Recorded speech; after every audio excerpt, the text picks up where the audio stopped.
siapkan hati kita. Tuhan, kini tiba saatnya kami akan mendengarkan firman-Mu.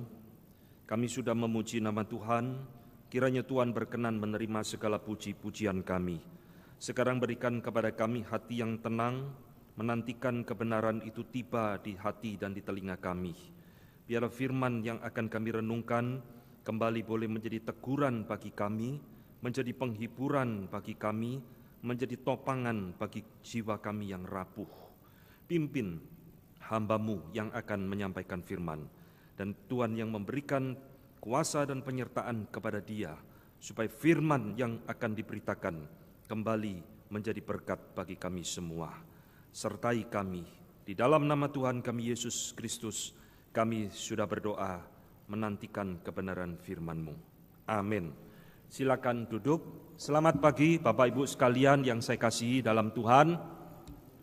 Apa kabar? Baik ya. Saya berharap Bapak Ibu dalam keadaan yang baik dan kita akan kembali menikmati firman Tuhan. Sebelum saya menguraikan firman Tuhan, saya ingin mengingatkan hari Jumat ini kita ada satu seminar teologi yang penting. Saudara-saudara, seminar kali ini akan membahas sebuah ajaran sesat yang bernama Gereja Tuhan yang Maha Kuasa. Ajaran ini tidak sepopuler Saksi Yehova, tidak sepopuler Mormon, tetapi saudara jangan meremehkan, karena ajaran bidat ini agak unik saudara, berasal dari Tiongkok, negara leluhur kita, yang seringkali menjadi sesuatu jembatan bagi mereka untuk menyusup ke dalam gereja-gereja Mandarin. Ajaran bidat ini telah masuk ke dalam berbagai puluhan negara di dunia, baik di Amerika, di Jerman, di Thailand, semua termasuk di Indonesia, terlebih khusus lagi sudah hadir di kota Surabaya. Mereka nyusup ke dalam gereja-gereja Mandarin karena faktor kebudayaan. Maka saya mengundang saudara untuk datang Jumat ini, yang bisa datang on-site. Kecuali saudara terhalang, saudara boleh mengikuti online. Pelajari supaya saudara tidak terkecoh. Pelajari supaya saudara mengerti, membedakan mana yang ajaran firman Tuhan dan ajaran yang sesat. Itu sedikit undangan dari saya. Sekarang mari kita membuka Markus pasal yang ke-9 ayat 14 sampai ayat yang ke-29. Markus 9 ayat 14 sampai ayat yang ke-29. Saudara, kita akan melanjutkan seri khotbah Injil Markus. Saya akan membacakan. Ketika Yesus, Petrus, Yakobus dan Yohanes kembali kepada murid-murid lain, mereka melihat orang banyak mengerumuni murid-murid itu, dan beberapa ahli Taurat sedang mempersoalkan sesuatu dengan mereka. Pada waktu orang banyak itu melihat Yesus, tercenganglah mereka semua dan bergegas menyambut dia. Lalu Yesus bertanya kepada mereka, "Apa yang kamu persoalkan dengan mereka?" Kata seorang dari orang banyak itu, "Guru, anakku ini kubawa kepadamu karena ia kerasukan roh yang membisukan dia. Setiap kali roh itu menyerang dia, roh itu membantingnya ke tanah, lalu mulutnya berbusa, giginya berkertakan, dan tubuhnya menjadi kejang. Aku sudah meminta kepada murid-muridmu supaya mereka mengusir roh itu, tetapi mereka tidak dapat." Maka kata Yesus kepada mereka, "Hai kamu angkatan yang tidak percaya, berapa lama lagi aku harus tinggal di antara kamu? Berapa lama lagi aku harus sabar terhadap kamu? Bawalah anak itu kemari." Lalu mereka membawanya kepadanya. Waktu roh itu melihat Yesus, anak itu segera digoncang-goncangnya, dan anak itu terpelanting ke tanah dan berguling-guling, sedang mulutnya berbusa. Lalu Yesus bertanya kepada ayah anak itu, "Sudah berapa lama ia mengalami ini?" Jawabnya, "Sejak masih kecil. Dan seringkali roh itu menyeretnya ke dalam api ataupun ke dalam air untuk membinasakannya. Sebab itu, jika engkau dapat berbuat sesuatu, tolonglah kami dan kasihanilah kami." Jawab Yesus, "Katamu jika engkau dapat, tidak ada yang mustahil bagi orang yang percaya." Segera anak itu berteriak, "Aku percaya, tolonglah aku yang tidak percaya ini." Ketika Yesus melihat orang banyak makin datang berkerumun, ia menegur roh jahat itu dengan keras, katanya, "Hai kau roh yang menyebabkan orang menjadi bisu dan tuli, aku memerintahkan engkau, keluarlah dari anak ini dan jangan memasukinya lagi." Lalu keluarlah roh itu sambil berteriak dan menggoncang-goncang anak itu dengan hebatnya. Anak itu kelihatannya seperti orang mati, sehingga orang banyak berkata, "Ia sudah mati." Tetapi Yesus memegang tangan anak itu dan membangunkannya, lalu ia bangkit berdiri. Ketika Yesus sudah di rumah dan murid-muridnya sendirian dengan dia, bertanyalah mereka, "Mengapa kami tidak dapat mengusir roh itu?" Jawabnya kepada mereka, "Jenis ini tidak dapat diusir kecuali dengan berdoa." Saudara sekalian yang dikasihi Tuhan, kisah yang barusan kita baca ini merupakan lanjutan dari perikop minggu lalu yang sudah dikhotbahkan. Minggu lalu kita telah belajar satu peristiwa penting di dalam hidup Tuhan Yesus, yaitu Tuhan Yesus dimuliakan di atas gunung bersama dengan 3 muridnya. Maka sekarang kita melihat Markus mencatat Yesus turun lalu bertemu dengan murid-muridnya. Saudara, rupanya pada waktu Tuhan Yesus berada di atas gunung, di bawah gunung itu terjadi sesuatu peristiwa. Peristiwa itu apa? Yaitu adalah peristiwa orang yang kerasukan. Markus ingin menggambarkan, saudara, satu ironis pasal ini dengan pasal yang sebelumnya. Di dalam pasal yang sebelumnya, Tuhan Yesus bertemu dengan Bapa di sorga. Pada waktu sekarang dicatat dia turun dari gunung, dia bertemu dengan roh jahat yang merasuki seorang anak kecil. Saudara-saudara, ini ada satu ironis. Setelah Yesus berjumpa dengan Bapa yang penuh kemuliaan, pada waktu dia turun, dia bertemu dengan roh jahat yang sedang merasuki seorang anak. Dan Markus mencatat ini adalah peristiwa eksorsisme yang terakhir yang dicatat di dalam Injil Markus. Eksorsisme ada satu istilah pengusiran setan. Saudara yang dikasihi Tuhan, kenapa sih di dalam Alkitab, khususnya di dalam Injil sinoptik Matius, Markus, dan Lukas, ini disebut dengan istilah Injil sinoptik. Di dalam ketiga Injil ini, mengapa begitu banyak catatan Tuhan Yesus melakukan eksorsisme atau pengusiran setan? Di dalam Injil Yohanes sama sekali tidak ada catatan. Hanya di dalam Matius, Markus, dan Lukas begitu banyak catatan Tuhan Yesus mengusir roh jahat. Saudara-saudara, mengapa peristiwa ini harus dicatat berulang kali? Beberapa bulan yang lalu saya telah mengkhotbahkan Markus pasal 5 tentang seorang yang kerasukan yang mengaku dirasuk oleh roh yang namanya legiun. Karena saking banyaknya, sekarang kita menemukan catatan orang yang kerasukan setan kembali. Saudara yang dikasihi Tuhan, eksorsisme atau pengusiran setan itu merupakan tanda kehadiran kerajaan Allah di dalam dunia ini. Di dalam Matius, Tuhan Yesus berkata, "Kalau engkau melihat aku mengusir setan, aku berkata kepadamu, sesungguhnya kerajaan Allah sudah hadir di tengah-tengahmu."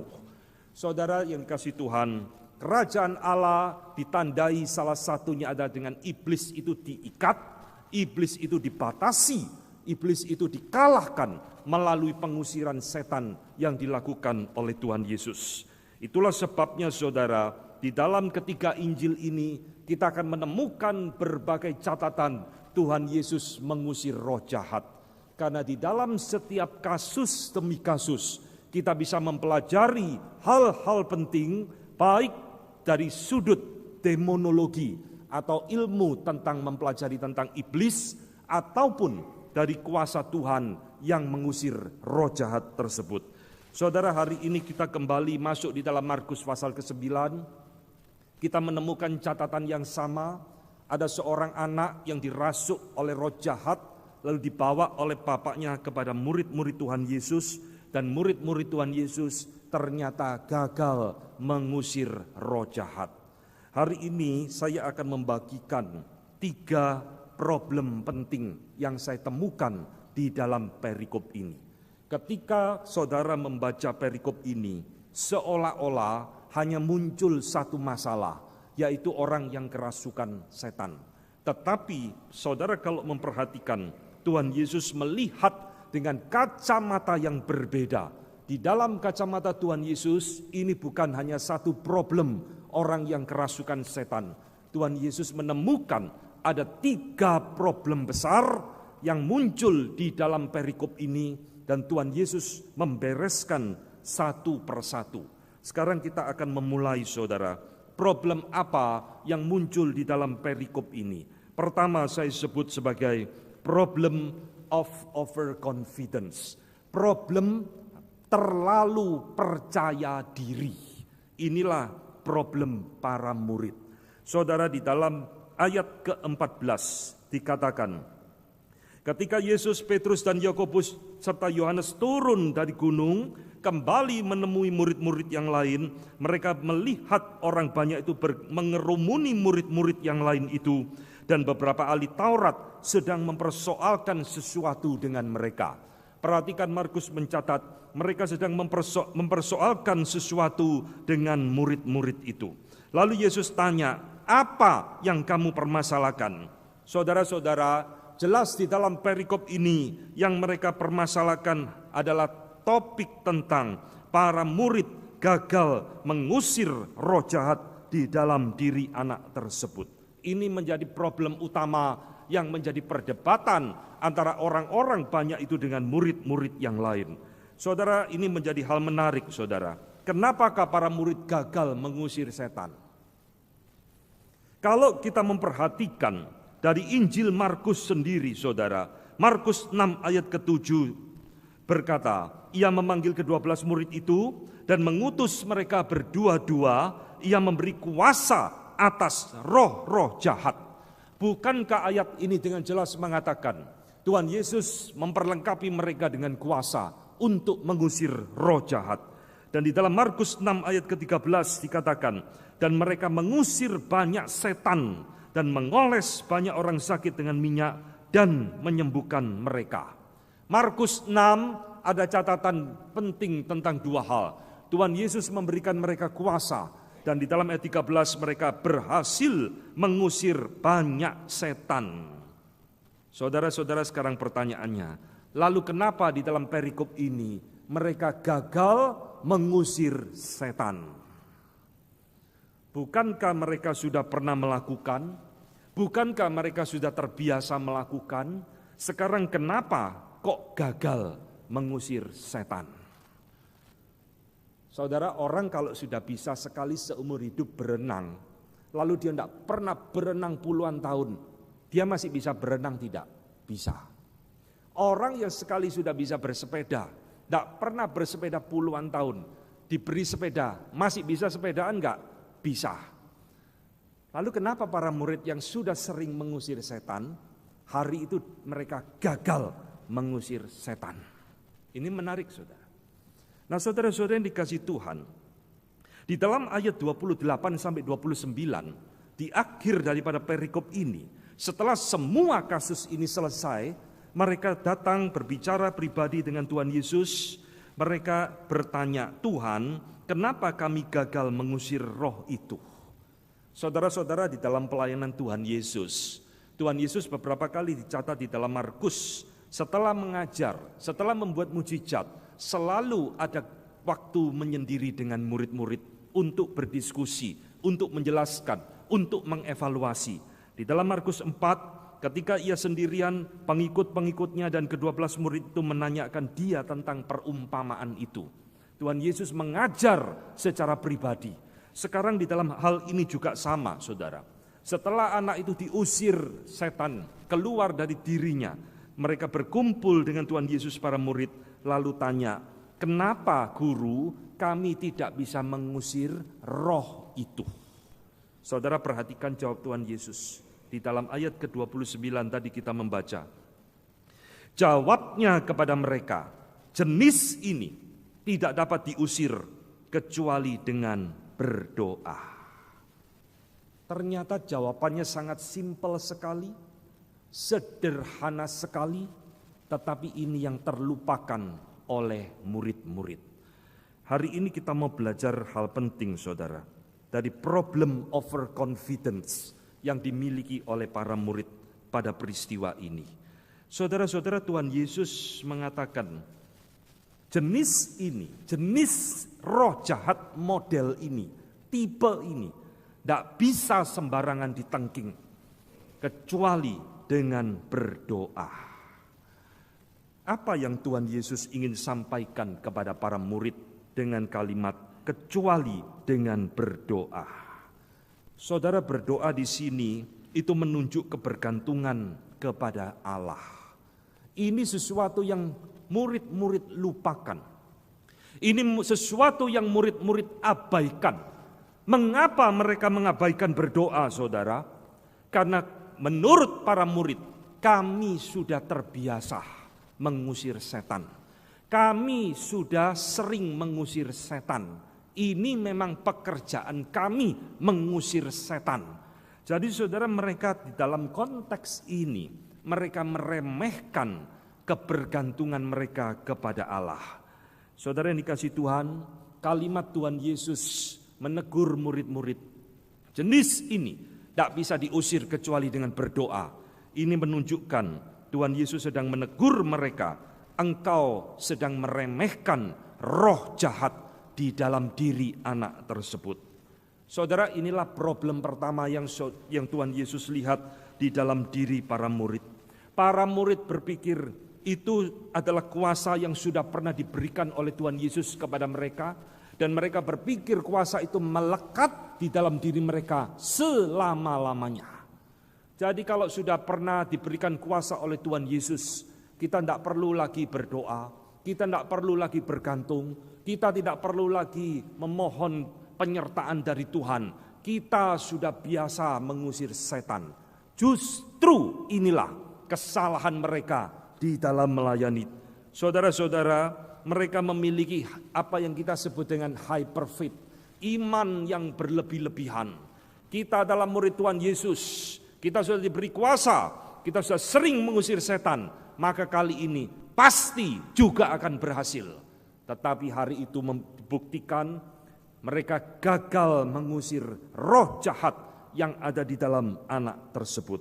Saudara, kita lupa, para murid-murid mungkin juga lupa, kuasa yang ada di dalam diri mereka hanya pemberian dari Tuhan. Kuasa itu tidak melekat selama-lamanya seperti orang berenang dan naik sepeda tadi, saudara. Siapa yang mau melayani Tuhan, dia harus bergantung setiap waktu, setiap saat, di dalam kondisi apapun kepada Tuhan. Jangan mentang-mentang sekali kita diberikan kuasa oleh Tuhan, lalu kita merasa sombong, kita merasa kuat, kita merasa berjaya, dan kita melupakan kebergantungan kita kepada Tuhan. Saudara, inilah kesalahan para murid di dalam hari itu. Melayani Tuhan dengan overconfidence adalah sesuatu yang sangat-sangat berbahaya. Para murid tidak menyadari hal ini. Tuhan Yesus mengingatkan mereka, sebab kamu tidak berdoa, kamu tidak bergantung kepada Tuhan. Kamu pikir kamu bisa melakukan segala sesuatu tanpa penyertaan kebergantungan daripada Allah sendiri. Saudara, hamba Tuhan yang sudah biasa berkhotbah bisa overconfidence. Sudah kerjaannya khotbah puluhan tahun, maka berkhotbah dan melayani. Tidak usah persiapan sungguh-sungguh. Ini bahaya. Majelis yang sudah melayani berpuluh-puluh tahun, engkau anggap sudah biasa melayani. Sudah kerjaan saya jadi majelis. Maka engkau tidak mau bergantung kepada Tuhan. Engkau sedang overconfidence. Ini bahaya luar biasa. Hari ini ada teguran bagi kita semua yang mau melayani Tuhan. Entahkah kita hamba Tuhan, entahkah kita penatua, entahkah kita adalah majelis, kita semua hanya seorang hamba Tuhan. Kita manusia yang penuh keterbatasan, kita bukan Superman, kita bukan Allah. Kita harus bergantung terus kepada Allah di dalam sepanjang pelayanan dan hidup kita. Hari itu para murid melupakan poin penting ini. Mereka sok-sokan. Apa? ada orang kerasukan, bawa sini. Itu pekerjaan kita mengusir setan. Setengking-tengking anak itu berkali-kali, setannya cuma ketawa. Setan tak mau keluar dari anak tersebut. Lalu mereka mulai panik, mereka mulai dipertanyakan oleh orang-orang yang ada di situ, dan orang-orang Farisi dan ahli Taurat mulai mentertawakan murid-murid. Katanya kaum muridnya Tuhan Yesus, masa mengusir setan begini saja tidak bisa. Saudara-saudara yang dikasihi Tuhan, biarlah ini boleh menjadi pelajaran penting di dalam hidup kita. Jangan sekali-kali kita overconfidence. Gelar kita S2, S3, tidak ada jaminan apapun kita memiliki kuasa di dalam melayani Tuhan. Berapa lama kita sudah melayani Tuhan, tidak menjadi jaminan kita akan disertai Tuhan di dalam pelayanan kita. Jikalau kita tidak mau ada hati yang bergantung sepenuhnya kepada penyertaan Tuhan. Ini adalah problem pertama yang Tuhan Yesus lihat. Maka Tuhan Yesus menegur mereka. Tuhan Yesus mengingatkan mereka. Sekarang Tuhan Yesus melihat problem yang kedua. Saudara-saudara, setelah Tuhan Yesus menegur para murid itu, dan karena para murid itu sudah mengalami kegagalan mengusir setan, maka ini memberikan dampak pelayanan terhadap pelayanan Tuhan Yesus. Setelah murid-murid gagal, orang-orang mulai mentertawakan murid-murid, dan Tuhan Yesus bertanya, kenapa engkau ribut dan sebagainya? Karena muridmu ini gagal mengusir setan. Saudara-saudara, maka ayat ke-15 perhatikan. Waktu Tuhan Yesus turun dari gunung itu bersama 3 muridnya, orang banyak itu melihat Tuhan Yesus, dikatakan tercenganglah mereka semua dan bergegas menyambut Dia. Saudara-saudara, apa yang mereka lakukan kepada Tuhan Yesus? Mereka tercengang, bahasa Inggris menggunakan kata amazed. Wah, sekarang gurunya sudah turun dari gunung. Coba kita dekati, coba kita pertanyakan. Kalau muridnya tidak mampu, kira-kira gurunya bisa atau tidak? Orang kan begitu, saudara. Kalau sudah muridnya gagal ketemu gurunya, coba sekarang gurunya bisa tidak mengusir setan? Saudara-saudara, maka Tuhan Yesus ayat ke-19 bertanya dan menegur kepada mereka. Apa yang kamu ributkan? Murid-muridmu sudah gagal mengusir setan. Di dalam ayat 19, Tuhan Yesus berkata, hai kamu angkatan yang tidak percaya, berapa lama aku lagi harus berada di tengah-tengah kamu? Berapa lama lagi aku harus bersabar terhadap kamu? Sekarang bawa anak itu kepada aku. Saudara, kalimat ini menjadi perdebatan, saudara. Kepada siapa Tuhan Yesus ngomong, hai angkatan yang tidak percaya ini? Di dalam tafsiran muncul 2 tafsiran penting. Pertama, Tuhan Yesus itu sedang menegur para murid. Hai kamu angkatan yang tidak percaya. Tetapi tafsiran kedua, Tuhan Yesus sedang menegur kepada orang banyak tersebut. Kamu angkatan yang tidak percaya. Faithless generation. Saudara-saudara, dari 2 tafsiran ini memang agak sulit untuk ditentukan. Tuhan Yesus sedang menegur murid-murid atau Tuhan Yesus sedang menegur orang banyak. Tetapi saudara, di dalam Injil Markus, kata angkatan itu muncul 5 kali di dalam Injil Markus. Dan semua kemunculan 5 kali ini tidak pernah ditujukan bagi para murid. Setiap kali Tuhan Yesus menegur angkatan yang tidak percaya ini, selalu ditujukan kepada orang banyak yang mengikuti Tuhan Yesus. Jadi di dalam Markus 8 ayat ke-12, maka mengeluhlah ia dalam hatinya dan berkata, mengapa angkatan ini meminta tanda? Ini kalimat contoh bagaimana kata angkatan yang tidak percaya ini ditujukan kepada orang-orang yang mengikuti Tuhan Yesus. Jadi saudara, ada kemungkinan teguran Tuhan Yesus di dalam ayat ke-19, kamu angkatan yang tidak percaya ini ditujukan kepada orang banyak yang menantikan akan mujizat Tuhan Yesus. Saudara, ini mengingatkan kepada kita ya, apa yang kita lakukan itu selalu membawa nama Kristus di dalam hidup kita. Kegagalan murid-murid mengusir setan memberikan dampak kepada diri Tuhan Yesus. Perhatikan, kegagalan murid-murid mengusir setan memberikan dampak kepada diri Tuhan Yesus. Maka kita sebagai orang percaya, di dalam hidup kita ini membawa nama Kristus kemanapun kita pergi. Kalau saudara hidup tidak beres, bukan nama saudara yang dipermalukan saja, nama Tuhan juga dipermalukan. Kalau saudara hidup tidak beres, bukan hanya nama saudara yang dipermalukan, nama gereja ini juga dipertaruhkan. Jemaat mana lu? Kalau saudara hidup tidak beres, bukan hanya nama gereja ini yang dipertaruhkan, nama hamba Tuhan juga dipertaruhkan. Inilah saudara yang kita pelajari. Ketika murid-murid itu gagal mengusir setan, dampaknya kepada diri Tuhan Yesus.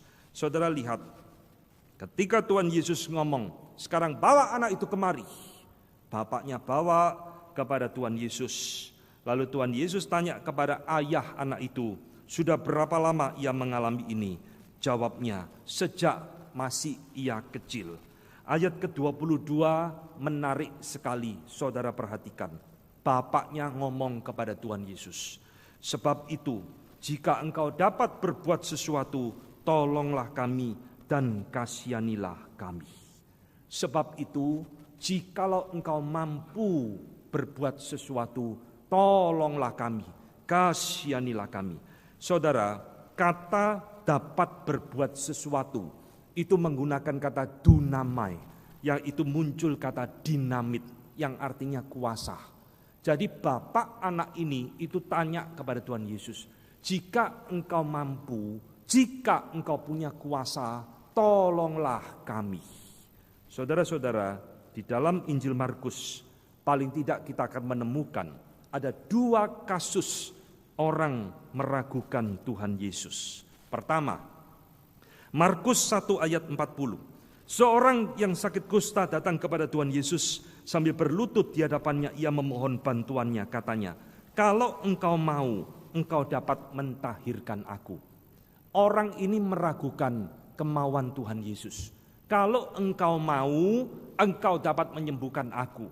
Saudara, kasus kedua muncul di dalam ayat yang kita baca. Orang ini meragukan kemampuan Tuhan Yesus. Jikalau engkau punya kuasa, kasihanilah kami. Yang satu meragukan kemauan Tuhan Yesus. Yang satu meragukan kemampuan Tuhan Yesus. Kalau engkau mampu Tuhan, tolonglah kami, kasihanilah kami. Saudara, hari ini saya mau berkata kepada saudara, Tuhan Yesus tersinggung dengan perkataan bapak anak ini. Tuhan Yesus tersinggung dengan pertanyaan, jika engkau mampu. Maka Tuhan Yesus mengatakan, jika engkau mampu, tidak ada yang mustahil bagi orang yang percaya. Saudara-saudara yang dikasihi Tuhan, di dalam hal ini Tuhan Yesus membongkar kembali problem yang ada di dalam ayah anak ini. Ini yang kita kenal sekarang dengan istilah problem of doubt, problem ragu-ragu. Kenapa bapak ini meminta Tuhan Yesus dengan kalimat seperti itu? Karena saudara, dia sudah melihat murid-muridnya gagal. Ini yang tadi saya katakan. Kegagalan pelayanan murid-murid memberikan dampak kepada diri Tuhan Yesus. Muridnya sudah gagal. Sekarang mau minta tolong gurunya pun ragu-ragu. Kalau engkau mampu, kalau engkau punya kuasa, engkau bisa menolong kami.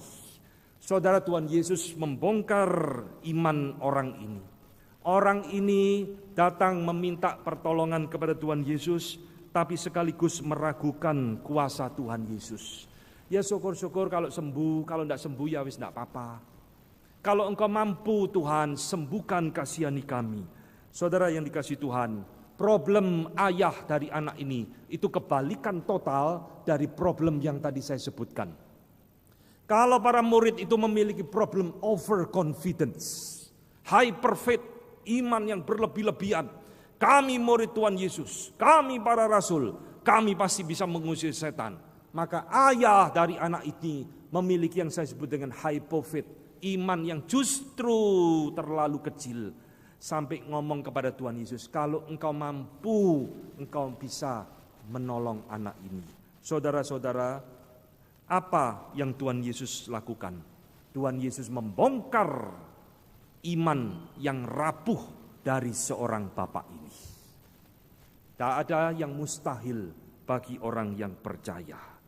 Maka bapak ini mengatakan kalimat yang terkenal sekali. Aku percaya, tolonglah aku yang tidak percaya. Sekarang saya akan mengajak saudara merenungkan kalimat ini. Saudara-saudara, apa arti daripada kalimat aku percaya, tolonglah aku yang tidak percaya ini?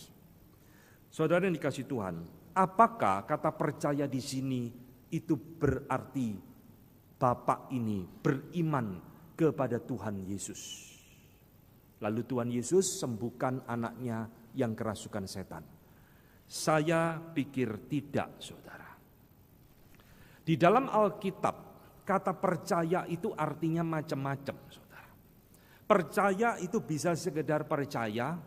Percaya bisa artinya beriman sebagai juru selamat di dalam hidupnya. Tetapi saudara perhatikan, di dalam banyak kasus-kasus mujizat yang Tuhan Yesus lakukan, setiap kali ada orang yang percaya, itu bukan identik percaya menerima Tuhan Yesus sebagai juru selamatnya. Termasuk di dalam kasus ini. Aku percaya, tolonglah aku yang tidak percaya ini. Bukan berarti dia percaya Tuhan Yesus sebagai juru selamat. Tidak. Dia ngomong aku percaya kamu mampu menolong anakku. Itu maksudnya. Saudara, orang ini, bapak ini, itu hanya menerima apa yang disebut dengan anugerah umum di dalam hidupnya. Dia tidak menerima anugerah yang menyelamatkan. Dia hanya menerima anugerah umum, kebaikan Tuhan. Memang Tuhan sembuhkan anaknya. Tuhan tidak mengingkari janjinya. Tuhan menyembuhkan anaknya yang sedang dirasuk setan. Maka saudara-saudara, kalimat ini banyak menimbulkan kebingungan bagi kita. Kalau begitu, apakah saya harus percaya dulu kepada Tuhan? Barulah mujizat itu akan terjadi. Aku percaya, tolonglah aku yang tidak percaya ini. Lalu Tuhan Yesus mengusir roh jahat, mujizat terjadi. Saudara-saudara, ayat ini sering dipakai menjadi dasar. Kalau mujizat mau terjadi di dalam hidup seseorang, engkau harus memiliki iman yang besar seperti Bapak ini. Ini ajaran banyak gereja yang keliru memahami firman Tuhan. Saudara-saudara, apakah betul iman adalah syarat mujizat itu harus terjadi? Kalau saudara membaca perikop ini, seolah-olah demikian. Wah, Bapak ini percaya Tuhan Yesus mampu, maka mujizat terjadi. Sekarang saya akan menunjukkan saudara bahwa ini bukanlah sesuatu hal yang mutlak. Iman itu bukan penentu mujizat terjadi atau tidak terjadi. Kenapa saudara? Sebab kalau iman itu menentukan sebuah mujizat terjadi, berarti Tuhan itu ditentukan oleh kita. Tuhan, saya sudah percaya, saya sudah beriman besar. Sekarang sudah tiba waktunya, mujizatmu harus terjadi. Berarti kita yang mengendalikan Tuhan. Berarti kita yang mengontrol Tuhan semau kita. Asal saya percaya, asal saya beriman, mujizat harus terjadi. Saudara, ini bukan ajaran firman Tuhan. Mujizat terjadi tidak ditentukan oleh iman, oleh percaya, dan sebagainya. Saya akan tunjukkan kepada saudara beberapa poin-poin penting supaya saudara mengerti dan tidak salah memahami perikop ini. Saudara, di dalam Keluaran 14 ayat yang ke-11. Di situ ketika bangsa Israel keluar dari Mesir, lalu dikejar oleh Firaun dengan pasukan berkuda ribuan orang, mereka diperhadapkan kepada satu situasi yang sulit. Di depan laut Teberau, di belakang ribuan pasukan Firaun mengejar mereka. Di dalam ayat itu mereka berkata kepada Musa, Musa, kamu bawa kami ke sini kengangguran ya. Ini bahasa saya ya. Kengangguran kamu bawa ke sini. Di Mesir tidak ada kuburan ya, kata mereka. Supaya kami mati di sini. Mereka berteriak-teriak kepada Tuhan. Mereka tidak percaya Tuhan akan bisa menolong mereka. Tidak ada iman, saudara. Tidak ada percaya. Mujizat terjadi tidak? Terjadi. Tuhan tidak gubris bangsa Israel, tunggu percaya dulu baru laut terbelah. Tidak. Kalau Tuhan tunggu bangsa Israel beriman, mati mereka. Tuhan tidak tunggu mereka beriman, langsung perintahkan Musa, angkat tongkatmu, laut terbelah. Mereka diselamatkan oleh Tuhan, meskipun mereka tidak percaya dan beriman kepada Tuhan. Contoh kedua, Kejadian 17 ayat 17. Ketika Tuhan memberikan janji kepada Abraham di dalam masa tuanya akan memiliki seorang anak. Abraham dan Sarai beriman tidak, saudara? Beriman tidak? Wah, haleluya, saya akan punya anak usia tua. Terima kasih Tuhan. Gitu. Baca firman Tuhan baik-baik. Kejadian 17 ayat ke-17. Lalu tertunduklah Abraham dan tertawa. Saudara, di dalam Alkitab saya menemukan satu-satunya orang, pasangan suami istri yang berani mentertawakan Allah justru adalah Abraham dan Sarah. Abraham, kau akan memiliki anak. Abraham dan Sarah tidak percaya, tidak beriman, tertawa. Tuhan ini guyonan. Kalau guyon ya guyon Tuhan, jangan nemen-nemen. Masa orang sudah setua kita masih bisa punya anak. Tertawa terhadap janji Tuhan, tidak ada iman. Mujizat terjadi tidak? Punya anak tidak? Punya. Kalau Tuhan tunggu Abraham punya beriman. Kalau Tuhan tunggu Sarah percaya, tidak akan ada Ishak lahir, saudara. Ini sekali lagi menunjukkan mujizat Tuhan terjadi bukan karena kita percaya atau tidak percaya, tapi kembali kepada kedaulatan Allah. Sekarang saya balik, apakah kalau saya beriman mujizat pasti terjadi? Di dalam 1 Samuel pasal ke-4, saudara akan menemukan satu kisah yang mencengangkan. Ketika bangsa Israel berperang melawan Filistin, mereka kalah. Dan mereka pulang, mereka lalu berpikir-pikir, kenapa kami kok kalah? Oh, karena kami lupa membawa tabut perjanjian. Mari kita berperang melawan Filistin. Sekarang ambil tabut itu, kita maju berperang kembali. Saudara, tabut perjanjian dibawa di depan dengan sorak gegap gempita. Mereka sangat beriman Tuhan akan memberikan kemenangan dengan membawa tabut. Dan 1 Samuel pasal 4 mencatat mereka kalah total. Kurang iman apa, saudara? Tabut perjanjian dibawa, kita pasti diberi kemenangan oleh Tuhan. Tapi Tuhan justru berikan kekalahan. Bahkan tabut itu dirampas oleh Filistin. Hari ini saya ingin saudara kembali diingatkan. Jadilah orang Kristen yang memiliki pemahaman yang benar. Apa itu iman? Iman bukan untuk memanipulasi Allah. Iman itu penting. Iman itu penting. Tetapi bukan untuk memanipulasi Allah sesuai keinginan kita. Asal saya percaya, asal saya beriman, mujizat harus terjadi. Siapa ngomong? Maka saudara, jadilah orang Kristen yang cerdas rohani, yang dewasa rohani, dengan belajar banyak firman Tuhan. Hari ini kita menemukan bapak anak ini sama sekali tidak beriman kepada Tuhan Yesus. Sampai ditegur oleh Tuhan Yesus. Baru, oh iya, saya percaya. Tolonglah saya yang tidak percaya ini. Hari itu kalau Tuhan Yesus tidak menegur, mungkinkah mujizat terjadi? Mungkin. Saudara, Tuhan Yesus banyak membuat mujizat, tak tunggu orang beriman atau tidak beriman. Itu kembali kepada kedaulatan Allah. Maka hari ini kita diingatkan, di dalam kasus ini kita jangan salah mengerti. Tuhan tunggu kita percaya, tunggu mujizat, baru mujizat akan terjadi. Maka sikap terbaik ketika kita memohon pertolongan dari Tuhan adalah tetap kita harus percaya Tuhan mampu menolong kita. Jangan ragu-ragu seperti bapak anak ini. Jangan berdoa seperti bapak anak ini. Tuhan, kalau Engkau mampu, Tuhan jelas mampu. Ini doa yang salah, ini permohonan yang keliru. Kita harus memiliki kepercayaan, Tuhan mampu menolong saya. Dia sanggup menolong saya. Tetapi bukan berarti kita boleh meminta dan memanipulasi Tuhan sesuai dengan kehendak kita. Biarlah di dalam hidup kita belajar untuk selalu mentaklukkan diri kepada kehendak Tuhan. Mentaklukkan diri kepada kedaulatan Allah.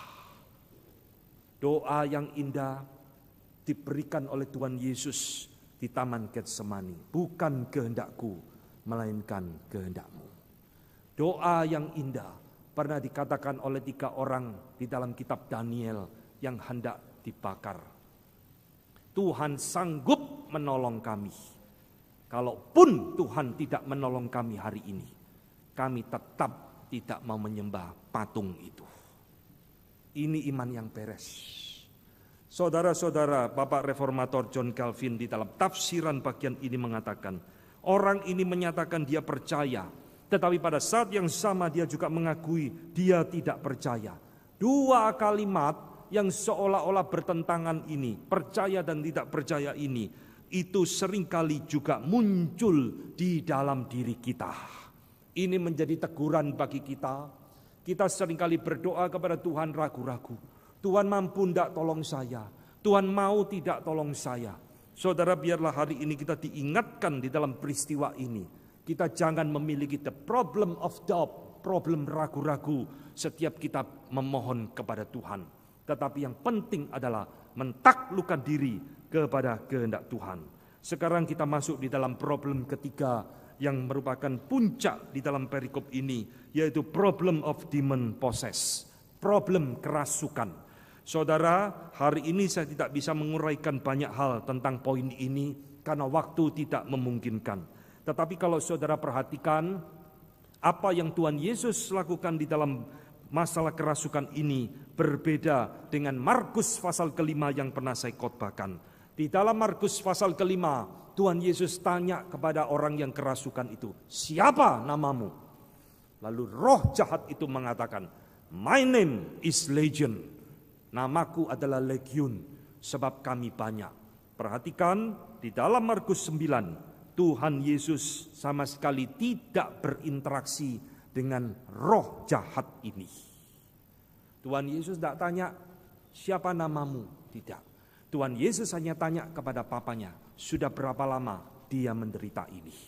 Papanya jawab, sudah sejak kecil. Saudara, kalimat ini penting. Sejak dia masih kecil. Ini menunjukkan, saudara, anak ini sudah dirasuk oleh roh jahat ini di dalam waktu yang cukup lama. Sejak dia kecil, berarti sekarang dia sudah tidak kecil lagi. Mungkin sudah remaja, mungkin sudah pemuda. Dan roh itu selama bertahun-tahun merasuki tubuhnya dan menjadikan dia bisu dan tuli.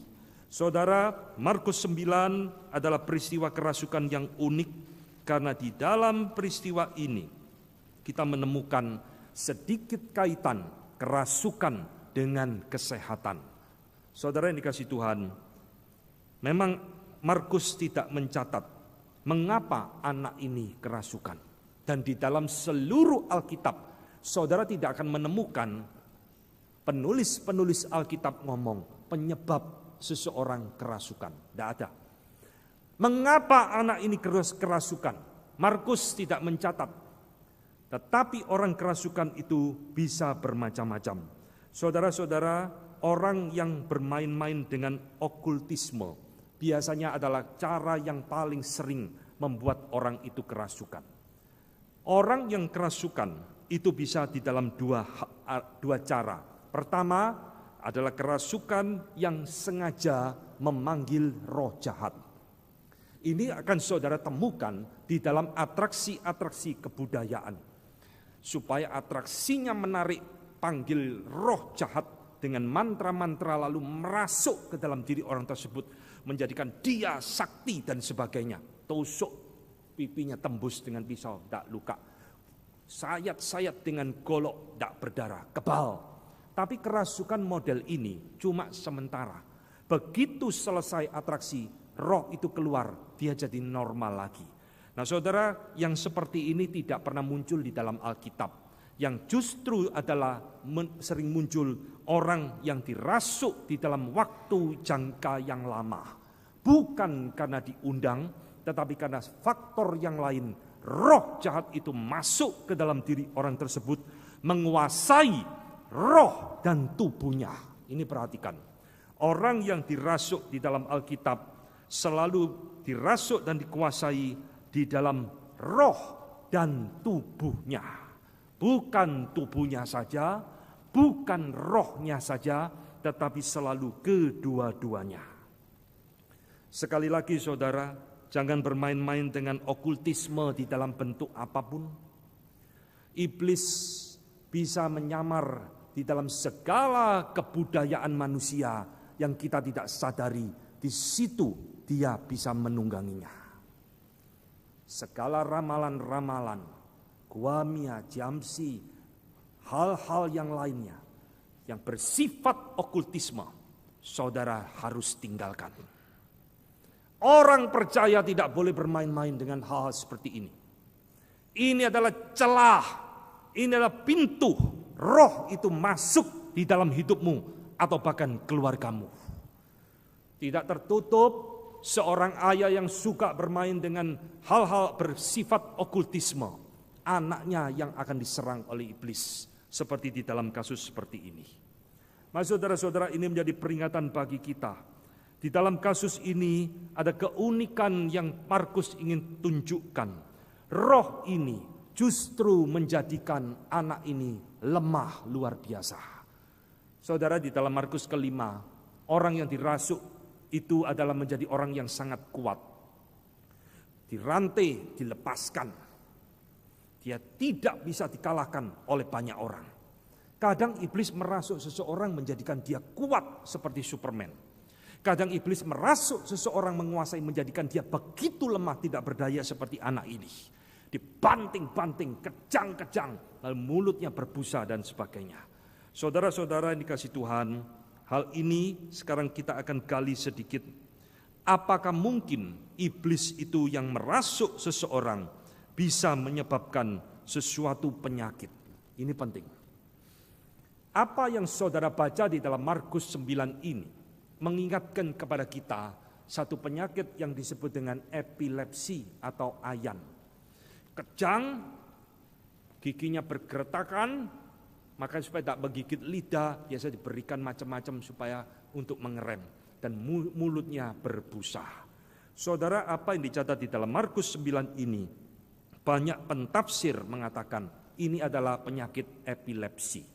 Nah, sekarang kita akan lihat, mungkinkah iblis yang merasuk seseorang bisa menimbulkan sesuatu penyakit? Jelas bisa. Alkitab di dalam bagian ini dengan jelas mengatakan, roh itu menjadikan dia bisu dan tuli, termasuk satu fenomena gejala seperti orang sakit ayan.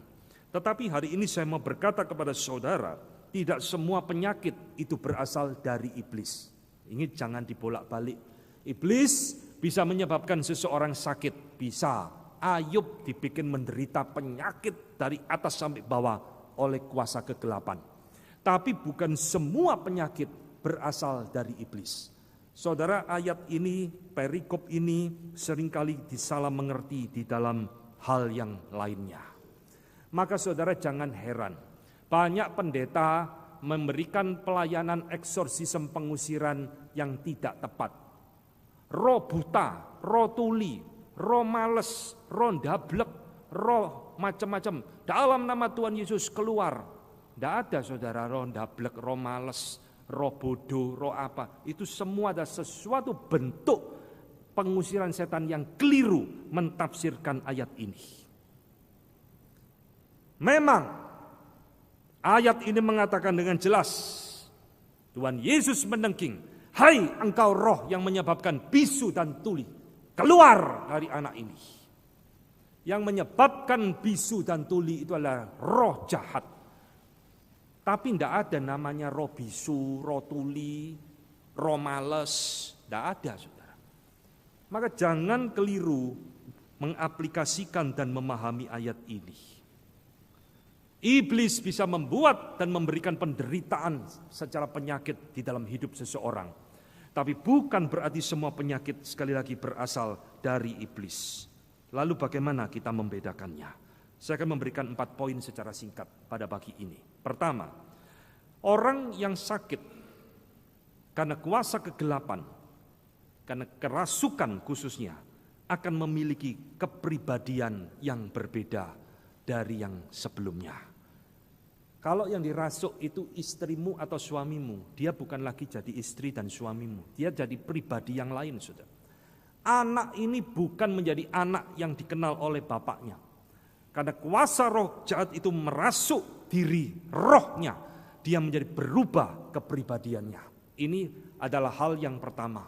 Jadi kalau ada orang yang sakit dirasuk setan, pasti kepribadiannya menjadi berubah. Kedua, penyakit ini biasanya muncul mendadak tanpa gejala apa-apa. Sesuatu yang terjadi secara mendadak.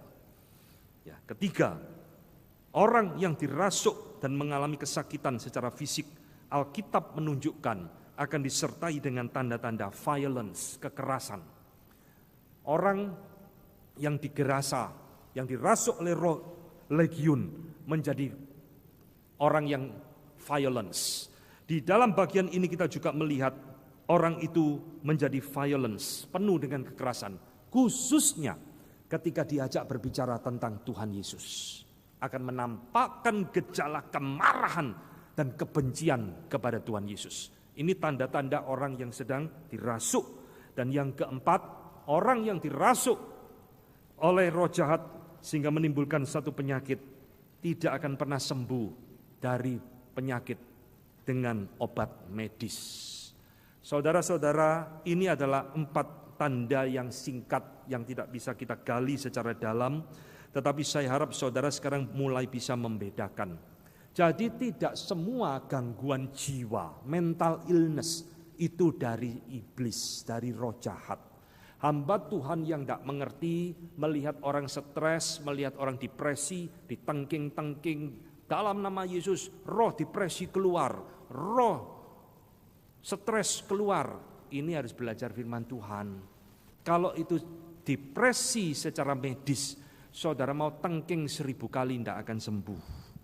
Kalau itu ada kuasa kegelapan, saudara kasih obat medis juga tidak akan sembuh. Ini memang perlu hikmat dan Tuhan Yesus hari itu mengerti. Anak ini mengalami sesuatu penyakit bukan karena medis. Karena sesuatu roh jahat yang menguasai tubuh anak itu dan Tuhan Yesus mengusirnya. Saudara lihat, Tuhan Yesus mengusir tidak pakai mantra. Tuhan Yesus bukan dukun, saudara. Sekarang banyak hamba Tuhan menjadikan Tuhan Yesus seperti dukun. Lihat di YouTube, saudara akan bingung melihat fenomena kekristenan zaman sekarang. Tuhan Yesus seperti dukun. Tuhan Yesus menyembuhkan tidak pakai mantra, tidak ada ritual, tidak pakai media kembang, pakai dupa macam-macam, tidak ada. Dia mengusir setan dengan satu kuasa, pergi, dan setan itu pergi. Dan Tuhan Yesus mengatakan, jangan pernah kembali kepada anak ini. Saudara-saudara yang dikasihi Tuhan, ada sesuatu yang menyedihkan di dalam kisah ini. Orang tua anak ini tidak berterima kasih kepada Tuhan Yesus. Enak ya?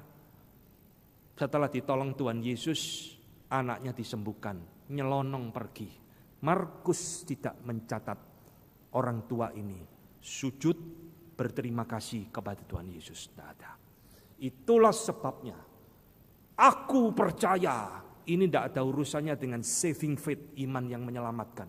Dia cuma percaya Yesus bisa menolong anaknya. Dia cuma mengharap Tuhan Yesus melakukan mujizat. Setelah mujizat selesai, dia nyelonong pergi. Saudara, kita jangan jadi orang seperti ini. Biarlah hati kita terus ingat kepada Tuhan dengan cara yang benar. Maka hari ini saya akan menutup khotbah dengan 3 hal penting. Saudara, 3 problem yang saya sampaikan pagi ini mengajarkan kepada kita 3 hal penting di dalam hidup kita melayani Tuhan dan mengikut Tuhan. Pertama, kenalilah siapa diri kita. Ini penting. Jangan seperti murid-murid yang tidak kenal diri, saudara. Kalau kita melayani Tuhan, kita tidak mengenal diri, kita akan jadi orang yang sombong, overconfidence. Kedua, kenalilah siapa Allahmu. Jangan seperti bapak anak ini yang tidak mengenal Tuhan Yesus. Kita harus mengenal Allah kita dengan tepat dan benar. Yang ketiga, saudara, message yang ingin disampaikan di dalam perikop ini, kenalilah siapa musuhmu, iblis. Biarlah firman Tuhan hari ini boleh mengingatkan kepada kita 3 prinsip penting ini di dalam kita melayani dan mengikut Tuhan. Kenali siapa saya, kenali siapa Tuhan, dan kenali siapa musuhmu di dalam hidupmu. Amin. Mari kita mengambil waktu teduh, kita akan berdiam diri di hadapan Tuhan. Saudara sekalian, firman Tuhan hari ini mengingatkan kepada kita banyak hal. Di dalam kita melayani dan mengikut Tuhan, seringkali kita jatuh kepada kesalahan para murid. Kita sudah terbiasa melayani Tuhan, sehingga kita tidak merasa perlu bergantung kepada kuasa Tuhan. Atau bahkan di dalam hidup kita juga sama seperti ayah dari ayah anak ini, yang sering meragukan kuasa Tuhan di dalam kehidupan kita masing-masing. Mari kita mengambil waktu teduh sejenak, kita berdiam diri di hadapan Tuhan, berdoa secara pribadi.